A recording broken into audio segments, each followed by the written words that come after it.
नमस्कार दोस्तों, स्वागत है आप सभी का डेली 11 में। कैसे हैं आप सभी। देखेंगे अपनी आज की टेस्ट सीरीज। आज हमारा टेस्ट सीरीज का क्रम रहेगा भाग 198 198। हम जल्द ही 200 के आंकड़े को पार कर जाएंगे दोस्तों। क्वेश्चन हमारा दोस्तों, उत्तराखंड राज्य में आने वाली प्रथम प्रजाति समूह किसे माना जाता है। दोस्तों आज परीक्षा है सचिवालय रक्षक की, आप सभी को शुभकामनाएं, best of luck. Test series में दोस्तों हम करंट अफेयर के तथ्य भी डिस्कस करते हैं, आप इन सभी बातों से अवगत हैं। शुरू करते हैं बिना किसी देरी के, क्योंकि आप सभी जानते हैं समय ही सब कुछ है। पहला क्वेश्चन आपके सामने, योग मुद्रा में मानव चित्र किस स्थान से प्राप्त हुए हैं। फलसीमा, हुडली, पेटसाल, बनको। करेक्ट आंसर रहेगा Phalsima, Almora. Option A correct answer है। हुडली कहाँ पर है, उत्तरकाशी, नीले रंग के शैल चित्र प्राप्त हुए हैं। पेटसाल कहाँ पर है, पेटसाल, अल्मोड़ा। ठीक है दोस्तों। निम्न में से बनकोट ताम्र आकृतियाँ की खोज किस वर्ष की गई। 1985, 86, 89, 90। करेक्ट आंसर रहेगा 1989, 1989। ऑप्शन सी करेक्ट आंसर है। दोस्तों बनकोट कहाँ पर है पता है, बनकोट है पिथौरागढ़। अगर यहाँ पर बन की जगह कपकोट हो, कपकोट कहाँ पर है, यह क्वेश्चन पूछे गए हैं। कपकोट बागेश्वर में है। ठीक है, चर्चा करेंगे बनकोट पिथौरागढ़। पिथौरागढ़ का मैप देख लीजिए, उत्तराखंड का मैप आप यहाँ पर देख पा रहे हैं। पिथौरागढ़ सबसे पूर्वी जनपद है। पिथौरागढ़ की स्थापना 1960 24 फरवरी को की गई। मुख्यालय पिथौरागढ़ है। क्षेत्रफल 7090। कुमाऊं मंडल विधानसभा से 4 सीटें हैं। पिथौरागढ़ से क्या इंपॉर्टेंट हो सकता है। पिथौरागढ़ से करंट अफेयर का एक तथ्य आप याद रखिएगा, दस्तलिक अभ्यास का आयोजन भारत और उज्बेकिस्तान के बीच संपन्न हुआ। पिथौरागढ़ में इसका आयोजन किया गया और यह इसका चौथा संस्करण था। उज्बेकिस्तान की राजधानी याद रखनी है ताशकंद, ताशकंद। ठीक है, अन्य प्रमुख बिंदु जान लेते हैं। राजकीय संग्रहालय एवं प्रेक्षागृह यहीं पर है। मीलम ग्लेशियर सर्वाधिक बड़ा कुमाऊं का ग्लेशियर है। जोलजीवी, काली और गोरी नदियों के संगम पर लगता है मेला। सबसे पूर्वी जिला है पिथौरागढ़। सर्वाधिक लंबी अंतर्राष्ट्रीय सीमा है पिथौरागढ़ की। सर्वाधिक देशों से स्पर्श होती है। पूर्व में नेपाल है जैसा कि आपने मैप में देखा, और उत्तर में है चीन। मंदिर कौन से हैं यहाँ पर, चंडाक मंदिर है, हाट कालिका मंदिर है, रामेश्वर मंदिर है, असुरचूला मंदिर है, देवल समेत मंदिर है, जयंती मंदिर है, कामाख्या, उल्का, नाग मंदिर सबसे इंपॉर्टेंट है। नागों की प्रसिद्धि के लिए बहुत ही महत्वपूर्ण है नाग मंदिर, बैरीनाग। धुनसेरा मंदिर है। दोस्तों बैरीनाग पिथौरागढ़ में है। अगर आए बैनीताल, बैनीताल कहाँ पर है, तो आंसर होगा चमोली। मेले की बात करें, सबसे इंपॉर्टेंट मेला थल मेला पिथौरागढ़ में आयोजित होता है, सबसे इंपॉर्टेंट है। हाटकेश्वर, मोस्टा मानू, जोलजीवी मेला इंपॉर्टेंट है काली गोरी नदी के संगम पर। बसंत उत्सव मेला, कनाली छिनला महोत्सव, छलिया महोत्सव, गंगावली महोत्सव। नेक्स्ट, नाग पूजा के साथ साथ लिंग पूजा किस प्रजाति द्वारा की जाती है। ऑप्शन ए भोटांतिक, किरात, कोल, खस। करेक्ट आंसर रहेगा ऑप्शन सी, कोल प्रजाति के द्वारा ही यह की जाती है दोस्तों। क्वेश्चन नेक्स्ट हमारा, कोल या मुंड को हिमालय क्षेत्र या भारत की प्राचीनतम जाति मानते हैं। Option A Shiv Prasad Dabral, B Yashwant Kathoch, C Yashodhar Mathpal, D Yagyadatt Sharma. Correct answer रहेगा ऑप्शन ए, शिव प्रसाद डबराल ही कोल या मुंड को हिमालय या भारत की प्राचीनतम जाति मानते हैं। शिव प्रसाद डबराल को चारण भी कहा जाता है दोस्तों। Encyclopedia of Uttarakhand. किस पुराण में किरातों को भिल कहा गया है। Option A Skanda Purana, B Vishnu Purana, C Matsya Purana, D Garuda Purana. Correct answer रहेगा ऑप्शन ए, स्कंद पुराण में ही किरातों को भिल कहा गया है। स्कंद पुराण में दोस्तों 5 खंड हैं, जिन 5 खंडों में से 2 खंड मानस खंड कुमाऊं और केदार खंड गढ़वाल उत्तराखंड में स्थित हैं। अन्य 3 खंड कौन से हैं, अन्य 3 खंड हैं नेपाल, जलंधर और एक है दोस्तों जम्मू कश्मीर। आगे बढ़ेंगे। नेक्स्ट है कोल के बाद उत्तराखंड में किस प्रजाति का आधिपत्य हुआ? कोल के बाद यहाँ पर कौन सी प्रजाति आई? खस, भोटांतिक, कोल, किरात हमारा करेक्ट आंसर रहेगा ऑप्शन डी। नेक्स्ट असंगत युग्म का चयन करना है, आपको बताना है यहाँ पर गलत कौन सा है। मुंडा भाषा या बोली किरात प्रजाति की है, सही है दोस्तों। भ्रमणकारी, पशुपालक व आखेटक बोला जाता है शिकारी को, किरात प्रजाति सही है। किन्नर या कीर कहा जाता है खस प्रजाति, नहीं दोस्तों, यह कहा जाता है किरात को ही किन्नर या कीर कहा जाता है। इस दृष्टि से ऑप्शन सी हमारा यहाँ पर असंगत हो जाता है। नेक्स्ट, किस स्थान से प्राप्त बर्तन पाकिस्तान की स्वात घाटी? आपको यही याद रखना है कि स्वात घाटी कहाँ पर है? पाकिस्तान। क्वेश्चन पूछा गया है विगत परीक्षाओं में। उत्तराखंड का कौन सा स्थान है जो पाकिस्तान की स्वात घाटी के शिल्प के समान है? ऑप्शन ए कांडा गांव, नोटी गांव, मलारी गांव, कड़ाकोट गांव। करेक्ट आंसर रहेगा ऑप्शन सी, मलारी गांव ही पाकिस्तान की स्वात घाटी के समान है। मलारी गांव से 5.2 kg का सोने का मुखावरण मिला है, यह भी याद रखना है। मलारी गांव कहाँ पर है? चमोली के बारे में जान लेते हैं। उत्तराखंड का मैप आप देख पा रहे हैं। चमोली सबसे बड़ा जनपद है। चमोली की सीमा उत्तर में चीन से स्पर्श होती है, पूरब में पिथौरागढ़, बागेश्वर, दक्षिण में अल्मोड़ा, पौड़ी, पश्चिम में रुद्रप्रयाग, उत्तर काशी से स्पर्श होती है। चमोली की स्थापना पौड़ी से निकालकर 24 फरवरी 1960 को की गई। चमोली का मुख्यालय गोपेश्वर है। क्षेत्रफल 80-30 है, सबसे बड़ा जनपद है, गढ़वाल मंडल में है, 3 सीटें हैं विधानसभा की। चमोली से क्या इंपॉर्टेंट हो सकता है? करंट अफेयर के तथ्य जानेंगे। भारतीय सेना में देश की पहली महिला अधिकारी बनी है कर्नल गीता राणा नेगी, इंपॉर्टेंट रहेगा। राज्य स्तरीय हैंडबॉल प्रतियोगिता यहीं पर आयोजित हुई। कीवी पौधरोपण कार्यक्रम यहीं पर हुआ। पहला भारतीय गांव घोषित हुआ माणा। आगे बढ़ेंगे दोस्तों। प्रमुख बिंदु यहाँ पर क्या महत्वपूर्ण है? उत्तराखंड बोली भाषा संस्थान गोचर में है। गोचर में मेला कब लगता है? 1943 से लगता है दोस्तों। रम्माण अमूर्त विरासत यूनेस्को में शामिल हुई 2009 से। फूलों की घाटी विरासत स्थल यूनेस्को में 2005 से। क्षेत्रफल की दृष्टि में सबसे बड़ा जिला है, क्षेत्रफल 80-30। ग्रीष्मकालीन राजधानी गैरसैंण यहीं पर है। सबसे लंबी धार्मिक यात्रा राजजात यहीं पर आयोजित होती है, नोटी गांव में। सर्वाधिक झीलों वाला जिला चमोली। चमोली के प्रमुख स्थल कौन से हैं? चमोली में कर्णप्रयाग है, नंदप्रयाग है, विष्णुप्रयाग है, बद्रीनाथ, जोशीमठ, नंदा देवी, दूनगिरी। दूनगिरी दोस्तों अगर आपको ऑप्शन में चमोली ना दिखाई दे तो फिर करेक्ट आंसर हो जाएगा अल्मोड़ा। नेक्स्ट यहाँ पर मंदिर की बात करें। चमोली में बद्रीनाथ मंदिर, आदि बद्री मंदिर, भविष्य बद्री, वृद्ध बद्री, योगदान बद्री, रुद्रनाथ मंदिर, कल्पेश्वर महादेव। नेक्स्ट गोपेश्वर शिव मंदिर, अनुसुईया मंदिर, त्रियुगी नारायण मंदिर, सब यहीं पर हैं दोस्तों। नेक्स्ट क्वेश्चन, खस स्त्री द्वारा अन्य व्यक्ति से विवाह के उपरांत पहले पति से उत्पन्न पुत्र क्या कहलाते थे?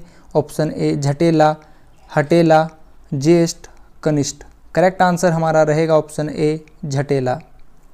नेक्स्ट, किस नदी घाटी में रहने वाले भोटिया प्रजाति को शोका कहा जाता है? ऑप्शन ए यमुना, अलकनंदा, काली, गंगा। दोस्तों अगर आप जानते हो भोटिया प्रजाति की शोका कहाँ पर रहती है? पिथौरागढ़ में। अब आप आंसर समझ गए होंगे, पिथौरागढ़ में इनमें से सिर्फ काली नदी है। काली नदी को शारदा कहा जाता है, सबसे बड़ी नदी है, 252 किलोमीटर। भोटिया जनजाति मध्य हिमालय की सबसे साक्षर जनजाति है। भोटिया जनजाति ऋतु प्रवास करती है। भोटिया जनजाति पौना नृत्य करती है। चीज़ें पसंद आई हो तो प्लीज़ लाइक कीजिएगा, वीडियो को अपने व्हाट्सएप स्टेटस पर लगाइएगा दोस्तों, वीडियो को शेयर कीजिएगा। निम्नलिखित विकल्पों में से बेमेल शब्द का चयन कीजिए। हिंदी से पहला क्वेश्चन है, बेमेल शब्द का चयन करना है। ऑप्शन ए अनल, अनिल, समीर, मारुत। दोस्तों यह क्वेश्चन उत्तराखंड कांस्टेबल की परीक्षा में भी आ चुका है, क्वेश्चन पूछा गया था। यहाँ पर दो ही ऑप्शन में कन्फ्यूजन होता है, या तो अनिल या फिर अनिल। समीर, मारुत और अनिल तीनों को हवा कहा जाता है, वायु कहा जाता है, अनल को कहा जाता है आग। तो यहाँ पर यही हमारा भिन्न हो जाता है। शांत रस का स्थायी भाव है, क्या है शांत रस का स्थायी भाव? प्रेम, जुगुप्सा, अनुराग, निर्वेद। करेक्ट आंसर रहेगा ऑप्शन डी, निर्वेद। रस के बारे में जान लेते हैं दोस्तों। रस और उनके स्थायी भाव।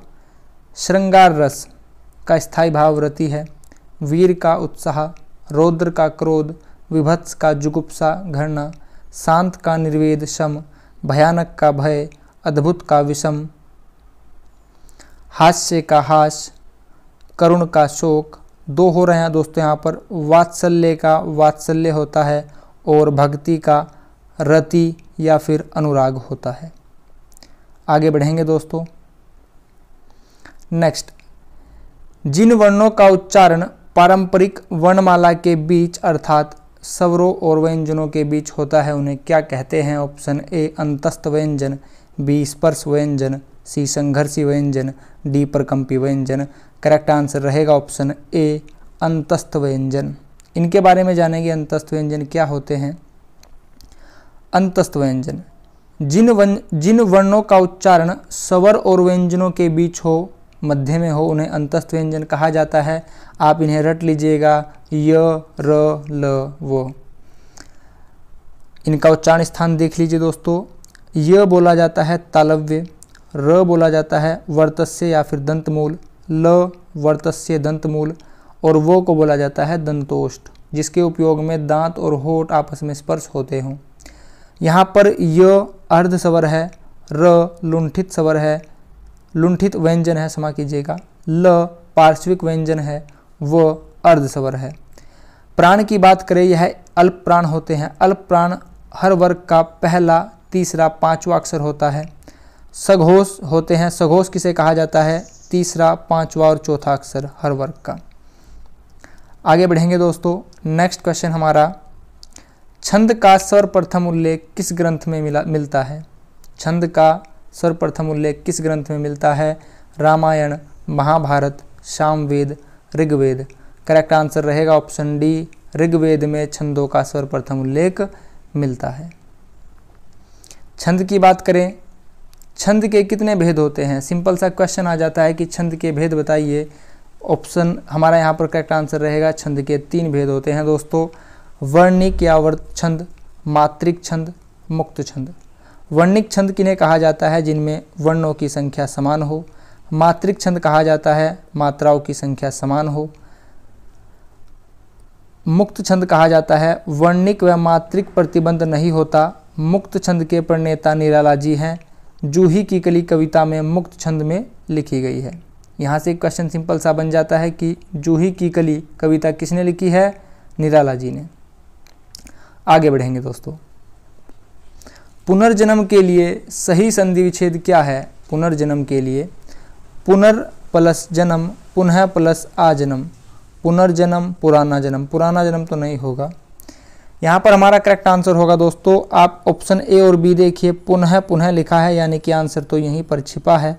अब आप ध्यान से देखेंगे, पुनः प्लस जन्म या पुनः प्लस आजन्म, आ का कहीं जिक्र नहीं है। ऑप्शन ए करेक्ट आंसर हो जाएगा। यहाँ पर 2 बिंदी है, यानी कि विसर्ग संधि है। नेक्स्ट क्वेश्चन आपका, निम्नलिखित को क्रमबद्ध कीजिए। ऑप्शन ए हर्यक वंश, नंद वंश, शिशुनाग वंश। कूट का सही प्रयोग करते हुए सही उत्तर चुनना है। देख लीजिए दोस्तों, सबसे पहले आएगा हर्यक वंश, उसके बाद आएगा शिशुनाग, फिर अंत में आएगा नंद वंश। ऑप्शन सी हमारा यहाँ पर करेक्ट आंसर हो जाएगा। क्वेश्चन का लेवल काफ़ी अच्छा है। निम्नलिखित कथनों पर विचार कीजिए। लोअर पीसीएस समीक्षा अधिकारी टाइप एग्जाम में है क्वेश्चन आते हैं दोस्तों। गांधार कला का विकास सर्वाधिक कुषाण काल में हुआ। बिल्कुल सही कथन है। गांधार कला शैली की मूर्तियों में बुद्ध का जो मुख है वह ग्रीक देवता अपोलो से मिलता है। यह कथन भी उचित है। ऑप्शन सी हमारा आंसर हो जाएगा। नेक्स्ट, निम्नलिखित कथनों पर विचार कीजिए। वर्टिसोल प्रकार की मृदा में आर्द्रता धारण करने की क्षमता अधिक होती है, सही है। स्पोडोसोल प्रकार की मृदा रेगिस्तान में पाई जाती है, नहीं दोस्तों, रेगिस्तान में नहीं मिलती है, यह शंकुधारी वनों में मिलती है, ठंडे प्रदेशों में मिलती है, रेगिस्तान में नहीं मिलती है। इस दृष्टि से हमारा ऑप्शन ए करेक्ट होगा, केवल ए। नेक्स्ट, 5 जून को विश्व पर्यावरण दिवस के रूप में मनाया जाता है, आप सभी जानते हैं, अगर नहीं पता है तो इसको याद कर लीजिएगा। इस सम्मेलन, यह इससे संबंधित हमें बताना है। स्टॉकहोम सम्मेलन 1972, वियना सम्मेलन 85, रियो सम्मेलन 92, नैरोबी 1997। करेक्ट आंसर रहेगा ऑप्शन ए, स्टॉकहोम सम्मेलन 1972 में। दोस्तों एक और तथ्य याद रखिएगा, क्वेश्चन आ जाता है कि रियो सम्मेलन कब हुआ, ब्राज़ील में 1992। क्वेश्चन पूछ लिए जाते हैं सिंपल से, आंखों के सामने से होकर जाते हैं, लेकिन पता नहीं चलता, परीक्षा भवन में याद नहीं आते हैं।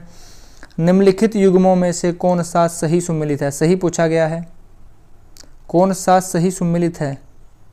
दोस्तों यहाँ पर सही नहीं होना चाहिए था, क्वेश्चन में त्रुटि है, यहाँ पर सही नहीं होना चाहिए था। विटिकल्चर अंगूर की खेती से सही है, सेरिकल्चर रेशम उत्पादन सही है, फ्लोरिकल्चर फूलों की सही है, फ्लोरिकल्चर फूलों की सही है दोस्तों। मैरीकल्चर केंचुए की जगह क्या होता है यहाँ पर, मत्स्य, मछली से।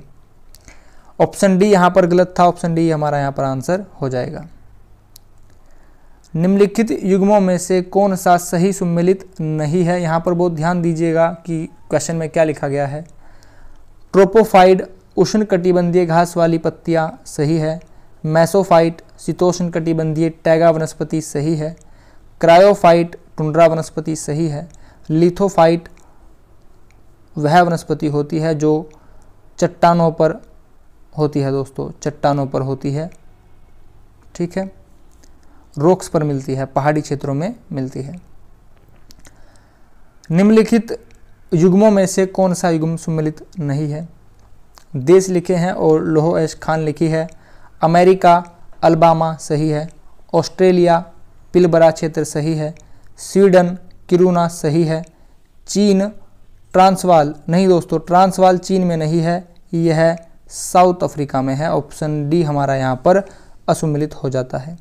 बात यहाँ पर साउथ अफ्रीका की आई है तो साउथ अफ्रीका का आप लोकेशन देख लीजिए। साउथ अफ्रीका नाम से ही पता चल रहा है अफ्रीका के दक्षिण में स्थित है। साउथ अफ्रीका के बारे में कुछ तथ्य जान लेते हैं, करंट अफेयर के तथ्य देख लीजिए। 12 चीतों को भारत में स्थानांतरित किया गया साउथ अफ्रीका से। महिला T20 ट्राई नेशन सीरीज 2023 जीती है अफ्रीका ने। नेक्स्ट, दक्षिण अफ्रीका से कुछ और तथ्य जान लीजिए। अफ्रीका महाद्वीप के दक्षिण छोर पर स्थित है, आपने जैसा मैप में देखा। दक्षिण अफ्रीका दुनिया का एकमात्र ऐसा देश है जिसकी 3 राजधानियां हैं, प्रिटोरिया कार्यपालिका, ब्लोमफॉन्टेन न्यायिक, केप टाउन विधायी। यहाँ से पूछा गया है क्वेश्चन। साउथ अफ्रीका की सीमा किससे स्पर्श होती है। उत्तर में नमीबिया, बोत्सवाना, जिम्बाब्वे, उत्तर पूर्व में मोजाम्बिक, एस्वातिनी के साथ लगती है। लुसेथो एक ऐसा स्वतंत्र देश है जो पूरी तरह से दक्षिण अफ्रीका से घिरा हुआ है। दक्षिण अफ्रीका से यहाँ पर सबसे महत्वपूर्ण तथ्य है, दक्षिण अफ्रीका के घास के मैदानों को वेल्ड के नाम से जाना जाता है, बहुत इंपॉर्टेंट है। वर्तमान में राष्ट्रपति सिरिल रामाफोसा। आगे बढ़ेंगे दोस्तों, निम्नलिखित कथनों पर विचार कीजिए। भारत में अधिक वर्षा पश्चिमी घाट और उत्तर पूर्वी क्षेत्र को प्राप्त होती है, सही है। कोपन ने अपने जलवायु वर्गीकरण का आधार तापमान तथा वर्षण का मासिक मानों को रखा है, सही है। ऑप्शन सी हमारा करेक्ट आंसर हो जाएगा, ए और बी दोनों। आगे बढ़ेंगे दोस्तों, मैथ से क्वेश्चन है दोस्तों। यहाँ पर आप 2 मिनट का समय ले सकते हैं और बताइए करेक्ट आंसर क्या होगा। समीकरण को सोल्व करना है और कुछ नहीं है। देखेंगे आपके पास लिखा है 2 की पावर 4, 4 की पावर 2 भाग 8। दोस्तों 2 की पावर 4 लिखा है, ठीक है, और 4 की पावर जो 2 लिखा है इसमें हम 4 को क्या लिख सकते हैं, 2 की पावर 2 और फिर इसकी पावर 2 लिखी थी। यहाँ पर भाग में 8 लिखा था, इसको आप नीचे ले जाइए और 8 को क्या लिख सकते हैं, 2 की पावर 3, ठीक है। और यहाँ पर 8 की पावर 2 था ना, इसको यहाँ पर 2 कर दीजिए। अब सभी जो यहाँ पर हमारी इक्वेशन है 2 की फॉर्म में आ चुकी है। मल्टीप्लाई में आप जानते हैं पावर प्लस हो जाती है, तो यहाँ पर 2 की पावर 4 है और यहाँ पर 2 की पावर 2 दूनी 4 हो जाएगा। अपॉन में यहाँ पर 2 की पावर 3 2 था, यानी कि 3 दूनी 6 हो गया। तो अब यह बन जाएगा 2 की पावर 4 4 कितना हो जाएगा, 2 की पावर 8 और नीचे है 2 की पावर 6।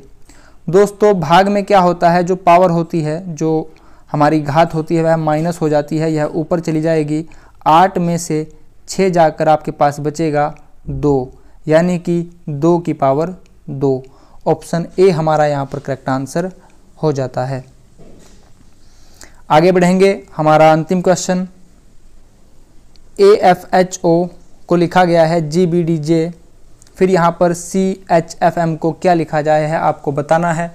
आप यहाँ पर 2 मिनट का समय ले सकते हैं और बताइए करेक्ट आंसर क्या रहेगा। दोस्तों मुझे उम्मीद है आपने आंसर बताया होगा। देखेंगे दोस्तों, यहाँ पर लिखा है AFHO और इसको लिखा गया है GBDJ। फिर यहाँ पर लिखा है HMFM, इसको क्या लिखा जाएगा, देखेंगे क्या होगा आंसर। दोस्तों ए का यहाँ पर बताया गया है G, ए बोला जाता है 1 को और जी बोला जाता है 7 को, यानी कि 6 प्लस किए हैं। सी में आप यहाँ पर 6 प्लस कर दीजिए, सी 3 को बोला जाता है, जब आप यहाँ पर 6 प्लस करेंगे तो 9 आ जाएगा और 9 बोला जाता है आई को। अगर आप ध्यान से देखें ऑप्शन डी में ही आई लिखा है और कहीं पर आई नहीं लिखा है। यहाँ पर जी है, यहाँ पर भी जी है, यहाँ पर भी जी है। हमें आंसर मिल गया, ऑप्शन डी हमारा करेक्ट आंसर हो जाएगा। अब इसको पूरा सोल्व करके देख लीजिए। यहाँ पर f लिखा है, f को 6 लिखा जाता है और यहाँ पर f की जगह b कर दिया गया, यानी कि -4 किया गया, फिर यहाँ पर 2 हो गया। h बोला जाता है 8 को, 8 में से आप -4 कर दीजिए, क्या आएगा, 4 आएगा, d लिखा जाएगा। फिर यहाँ पर आपको h लिखा गया है, h का इन्होंने d किया है, 4 माइनस किया है, f में से भी 4 माइनस कर दीजिए, क्या आएगा, 2, 2 को लिखा जाता है b। यहाँ पर o को लिखा जाता है 15, 15 में से यहाँ पर 5 माइनस करके j लिखा गया है 10। तो यहाँ पर आप m 14 में से 5 माइनस करेंगे, क्या आएगा, नहीं m दोस्तों 13 होता है, 13 में से 5 माइनस करेंगे आएगा 8, 8 लिखा जाता है h को। तो आपका आंसर हो गया IDBH, ऑप्शन डी हमारा करेक्ट आंसर है। वैसे हमें स्टार्टिंग में ही पता चल गया था दोस्तों, ठीक है। आगे बढ़ेंगे, हमारा यस्टरडे क्वेश्चन जिसका आंसर ऑप्शन ए रहा, गढ़वाली शैली चित्रकला की किस शैली से संबंध रखती है। ऑप्शन ए हमारा करेक्ट आंसर रहा, पहाड़ी शैली। Next question of the day हमारा, मौलाराम चित्रकला की किस शैली से संबंधित है। Question of the day, option A Patna शैली, बी मुगल शैली, सी गढ़वाल शैली, डी कंपनी शैली। इसका आंसर आप सभी कमेंट बॉक्स में देंगे। दोस्तों अगर आप चैनल पर नए हो, वीडियो आपको हेल्पफुल लगी हो, एक्स्ट्रा इन्फॉर्मेशन आपको हेल्पफुल लगी हो, तो प्लीज़ वीडियो को लाइक कीजिएगा, अपने विचार कमेंट बॉक्स में अवश्य बताइएगा। वीडियो को सभी से शेयर कीजिएगा, वीडियो को व्हाट्सएप स्टेटस पर लगाइएगा, अपने सोशल मीडिया प्लेटफॉर्म पर शेयर कीजिएगा। अगर आप चैनल पर नए हो तो प्लीज़ चैनल को सब्सक्राइब कीजिएगा। आप सभी ने अपना कीमती समय चैनल को दिया है, इसके लिए आप सभी का बहुत बहुत धन्यवाद। Thanks for watching. आपका दिन शुभ हो। नमस्कार दोस्तों।